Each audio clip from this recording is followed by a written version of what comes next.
la seconde après le malaria. Elle attaque 200 millions de personnes, pas moins que ça, 200 millions de personnes, la plupart dans les pays de l'Afrique, et surtout autour du Liban et du Moyen-Orient. Elle se trouve aussi au Brésil.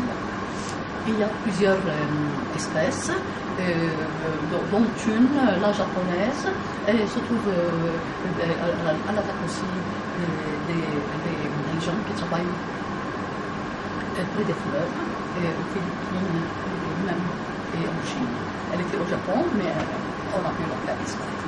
C'est une maladie, c'est une partie des pays sous-développés. Par exemple, je vous ai dit une espèce, elle s'appelle même la japonaise. Elle s'appelle Schistosoma japonica. Donc, elle provient essentiellement du Japon, mais le Japon, comme ils sont très riches, comme ils sont très propres, ils ont pu l'éradiquer complètement. Mais pas encore la Chine. Il y a encore en Chine 1 million de personnes qui ont cette maladie. Donc c'est une maladie, et c'est une maladie des pauvres où on ne peut pas avoir l'eau propre, où on ne peut pas se débarrasser des déchets d'une façon imparfaite.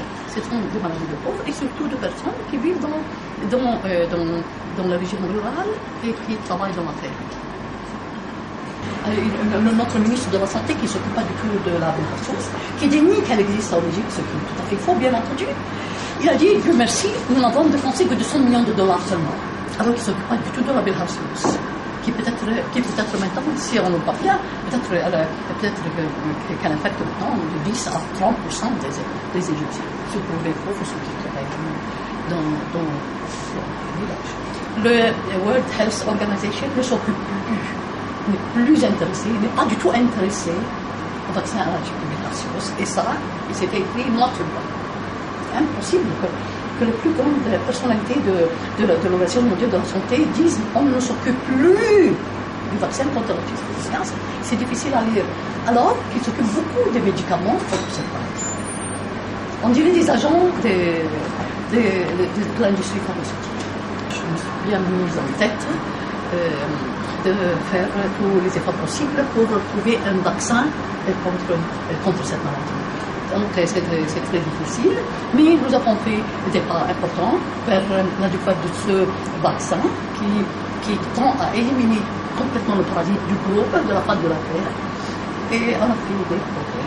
Et ces progrès-là qui ont eu pour fruit le grand prix que j'ai pris de la Fondation L'Oréal UNESCO. Mais l'encouragement, surtout l'encouragement officiel, là, il n'existe pas. Ils auraient pu m'aider avec une... Enfin, je ne suis pas démunie, hein. J'ai une bourse aussi de l'académie. Hein. Mais s'ils me donnent plus d'argent, j'irai beaucoup plus vite. C'est pour ça que j'ai découvert que je vais très lentement. Alors que j'ai là mon argent personnel, alors je l'utilise. Mais mon fils me fait des problèmes. Il est très intelligent, très précis dans son travail. Vraiment, c'est un plaisir d'être avec lui. Et quand vraiment on a les plus grands pas, les choses les plus importantes qu'on a faites, c'est depuis longtemps. Et à l'âge de 20 ans, il est venu avec moi dans le laboratoire. Et depuis qu'il est venu, il travaille avec moi dans le laboratoire depuis l'an 2000. Je travaille beaucoup mieux. J'ai récolté tout ce que j'ai semé, mais en plus.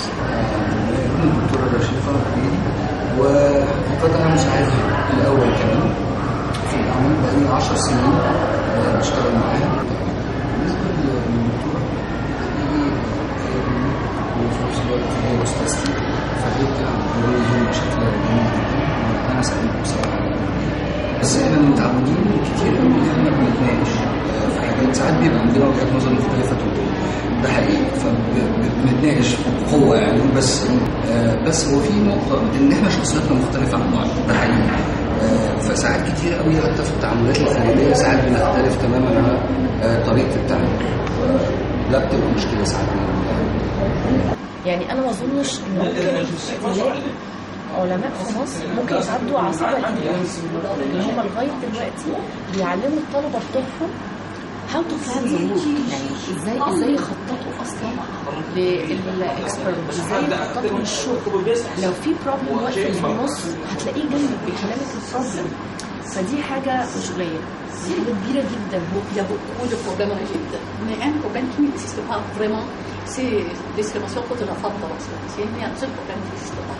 Si vous voulez vous promener dans la côté ici, c'est toutes les jeunes filles qui sont la plupart très jolies et très jeunes, toutes voilées. Ça, c'est un grand problème. Mais vous allez voir qu'elles sont une majorité de l'université la plus importante. Il n'y a aucun discernement, aucun problème contre la formation. Je n'ai jamais ressenti le plus petit, le moindre problème dans ce domaine.